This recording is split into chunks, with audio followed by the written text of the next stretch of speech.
So here I have a visual and I have said that the actuals are up until April 2012, and you can see that this displays the block of all the April data up until April data, and the rest are budgets. If I happen to change that, that means I want to revise the actuals, let's say up until June.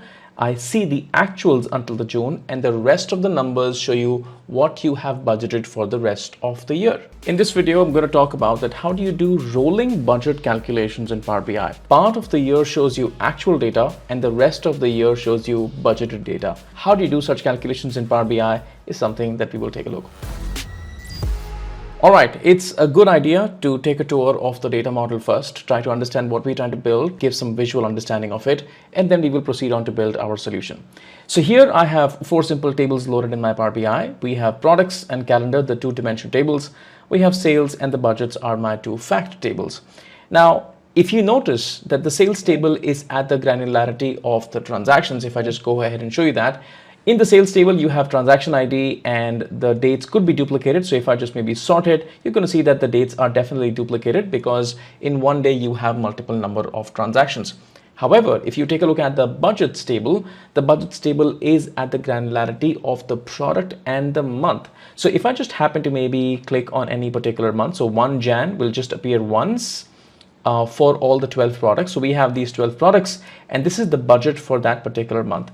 And this kind of goes on for 2 years of data. Since we have 2 years worth of sales data, we also have 2 years worth of budgets. And this is all the way from 2011 and all the way up until the end of 2012. Now, what I'm trying to build here is like a matrix visualization, which is where I pick up a month in the slicer. And until that month, I get to see the actuals. And after that month, I get to see the budgets. And if I happen to change that slicer, the visual automatically updates. In order for me to make sense in this entire video, I'm going to divide this video into 4 buckets. The first bucket is that we will tweak the data model to be able to adjust and accommodate for our calculation. That is part 1. Part number 2, once we have made the tweak in the data model, we'll start to write our calculation. That's the hardcore DAX that we will try to understand together. And then in the third part of this video, we're going to talk about that how do we present all of this stuff together. And part number 4 is going to be uplifting the visual by doing some fancy conditional formatting work, which is going to lift the visual and make it more appealing to the end user. All right, let's just start with part 1, which is where we start to build a slight tweak and adjustments in our data model. But before I go ahead and start doing stuff in Power BI, it's important to understand why are we doing things that I'm just about to do. All right, so I have this very simple matrix table built right here, which is where in the rows of the table, I have the product code coming from the products table, and in the columns, I have the month coming from the calendar table. And I have also built a slicer since we are going to need the slicer to be able to control our visual, show the actuals and then the rest of the year as budgets. So we have a slicer on selecting the month. Now, if I happen to just pick up any particular month, let's just say I pick up the next month, which is June, the problem is that the table gets filtered because the same field is right here and is right here. It is going to filter this particular field and I'd not be able to see up until June because that is exactly what I would like to see.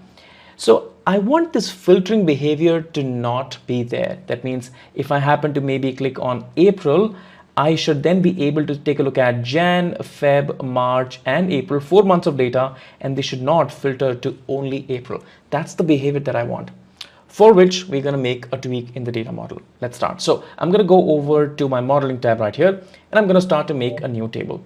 The new table is going to be replication of the calendar table. I'm going to call this as pseudo table, and I'm just going to maybe reference the calendar table right here. So pseudo calendar references the calendar. All the columns that we have it here also get copied right here. Now, the one thing that I'm going to do is I'm going to start to build a relationship.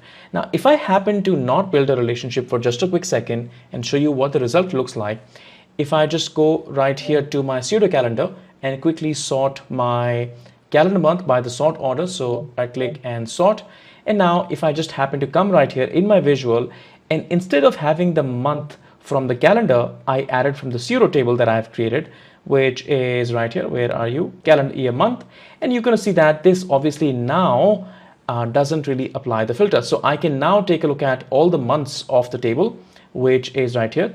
And obviously the sales numbers are not right, but I can still take a look at all the months. That is partially one problem is solved. Now the next problem is that I don't want to see any data which is beyond the month of April. So I want to somehow cancel this out and limit this visual to only show me the first 4 months of data, because that's what the slicer says. How do I do such a thing? So I'm just going to go back to my modeling tab right here, and I'm going to build a relationship between the two date columns right here. So this date gets linked with this particular date. Now this at the moment gives me a one-to-one relationship because the dates are unique, but I'm going to build a one-to-many relationship. So I'm just going to click right here. I'm going to say this is going to be a one-to-many relationship, and the filtering direction is going to be single, and this is going to be an inactive relationship. Now, because the relationship is inactive, that is going to ensure that my visual is still working. So if you just go back and take a look at the visual is still working. The relationship is not filtering the sales table. And now I have the ability to activate this particular filter depending upon when I want to use this particular relationship. You will see this more in action once we start writing DAX, but that's the change in the data model that I have done. All that I have done is just built this particular table with an inactive relationship, one-to-many linking with my date table. And I'm going to use this relationship depending upon when I need to call for that relationship to come and filter my calendar table. All right, let's just start with part number 2, which is where we start writing some DAX together. So I'm going to currently take out this measure, which is my total sales measure, out of my pivot table because I want to make a new measure. And the measure that I'm going to make is going to be, let's say, sales until measure. At the moment, let's just write the value 1 and start there. So I'm just going to drag this particular measure in my pivot table, and that shows me 1 all across, which has no meaning, but we are trying to establish some logic. Now, what exactly do I want my measure to do? I want my measure to behave something like this. Depending upon whatever the date has been selected, I would want the sales to be calculated, actual sales to be calculated up until that particular month for every single product. That is the behavior that I'm looking forward. Now, how do I pick up the range of the dates? Now, we have 2 dates. So I would want to start from the start of the year, that's my start date, and I would like to end at this particular date.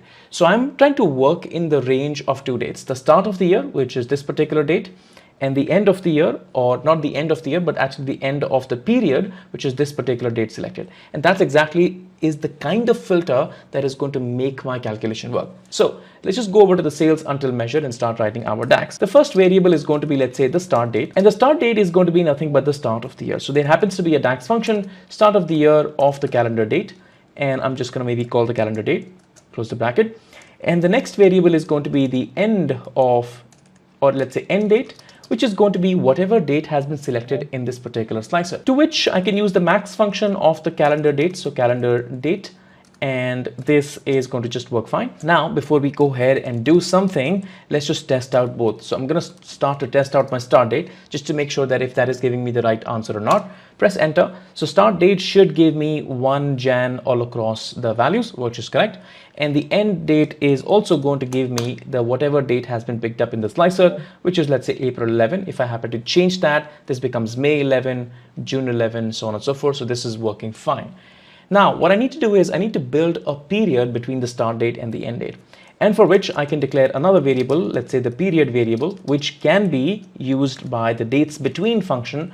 So I can say, hey, I'd like to create a custom range of dates, and I have a calendar table, so I can just feed that as the first part of my formula. And then it says, hey, what's your start date? So my start date happens to be the start date that I have just calculated, and my end date is going to be the end date that I have just calculated. Now that is my period. Now, before I kind of commit on this formula, I need to test this. Is this actually giving me the right period or not? So I'm going to go ahead and I'm going to maybe at least count the number of rows. At the moment, the dates between function returns you a table, and you can't really have a table output. So I'm at least going to count the number of rows in the table. It's going to give me an indicative answer as to if that is correct or not. So count rows period, press enter. This gives me 181 days because June has been selected. So if I happen to change that to, let's say, April, that's 120 days. Seems to be working fine. I can continue with this. The next thing that I would want to do is maybe just calculate the sales for the particular period. So I can say something like, hey, I want to calculate my same sales calculation. So I have a measure for that, which is nothing but total sales. And the total sales is not going to be for the entire data. It's going to be for a very specific period, and I have defined that period right here. So I can just copy that and paste that, and that is going to be my period. Close the bracket and press enter. Now, at the moment, this is giving me 126, which I believe is the cumulative sales for all of these 4 months. Let's just take a look. I'm not really sure, but let's just take a look. How do we validate such a calculation? So I'm just going to maybe make a copy of this particular pivot table, put it up on the right, on the top right here, and I can just happen to remove the calendar month, and I can actually put my total sales right here. Now I can see that in the month of April, the sales was 21. 1 month has been selected, but if I happen to maybe pick up March, Feb and Jan as well, the sales is 126, which is actually giving me the right answer. Now the problem, however, is that I do not want to see 126 across all the 4 cells. That's ridiculous. I want to see the sales of Jan, sales of Feb, sales of March and sales of April and so on and so forth. So what I'm going to do is, now is the time to activate that particular relationship. So remember that this particular relationship was inactive. And if you recall, these months right here are coming from which table? From the pseudo calendar table. So these are the months, so which is calendar year month. This particular column has been used in our visual. Now at this particular point, because the relationship is inactive, this filter is not able to go to the calendar table and apply filters on the calendar table. This is the time we activate this particular relationship. So I'm just going to go back and say something like, hey, this is good. The answer is right. But I also want you to just activate the relationship by using the function use relationship.